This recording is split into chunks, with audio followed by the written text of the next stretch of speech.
2021년 5월 6일 새벽 묵상입니다. 오늘 함께 나눌 하나님의 말씀은 출애굽기 13장 21절입니다. 여호와께서 그들 앞에 가시며 낮에는 구름 기둥으로 그들의 길을 인도하시고 밤에는 불 기둥을 그들에게 비추사 낮이나 밤이나 진행하게 하시니. 파리 중군이라는 말이 있습니다. 프랑스 파리에서 활동하던 일본인 심리학자가 사용한 말인데, 그는 유독 파리에서 호흡곤란이나 현기증 같은 증상을 겪는 일본인 여행객을 조사했습니다. 그들 대부분이 파리에 대한 환상을 가지고 여행을 시작했지만 현실은 그들이 상상했던 것과 매우 달랐다고 했습니다. 오랫동안 품었던 멋진 환상이 깨지며 현실에서 큰 괴리감을 느낀 것입니다. 이렇듯 누구나 인생에 대한 환상을 가지고 있지만 여행에서 실망하여 심한 후유증을 앓듯이 생각한 대로 또한 계획한 대로 되지 않는 것이 인생임을 깨닫게 됩니다. 예상되고 계획한 인생을 살면 얼마나 좋을까요? 인생을 살면서 깨닫는 것은 인생은 우리 마음대로 되지 않는 것이 인생입니다. 출애굽한 이스라엘 또한 그렇습니다. 그들의 목적지는 가나안 땅이었습니다. 그러나 그들은 애굽을 나온 후 곧장 가나안 땅으로 들어가지 못하고 숲곳에 모여 에담으로 이동하게 됩니다.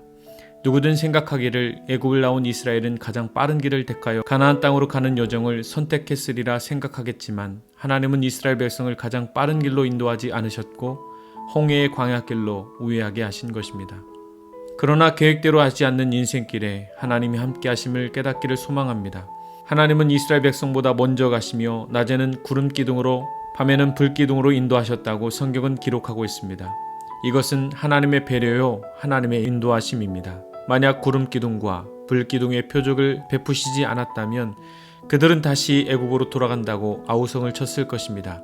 곧장 가나안 땅으로 들어가지 않게 하신 것도, 홍해의 광야길로 우회하게 하신 일도 주님은 그들의 연약함을 너무도 잘 알고 계셨기 때문입니다. 사랑하는 성도 여러분, 그러하기에 인생은 주님의 권능의 손이 필요합니다. 하나님의 도우심과 인도하심이 없이는 결코 복된 삶을 살 수 없습니다. 40년이라는 긴 여정을 통해서 결국 이스라엘이 도착한 곳은 하나님이 약속하신 젖과 꿀이 흐르는 가나안 땅이었습니다. 하나님이 약속하신 일이 이루어진 것입니다. 우리의 인생 여정이 때로는 돌아가는 것 같고 뜻대로 되지 않는 듯 생각되어도 이스라엘을 구름 기둥과 불 기둥으로 지켜주신 하나님께서 우리의 인생도 넉넉히 지켜주시며 인도하여 주실 것입니다. 요한복음 14장 18절, 내가 너희를 고아와 같이 버려두지 아니하고 너희에게로 오리라 말씀하셨습니다. 우리의 인생을 포기하지 않으시며 끝끝내 붙드시는 하나님께서 우리의 인생을 끝까지 인도하여 주실 것입니다.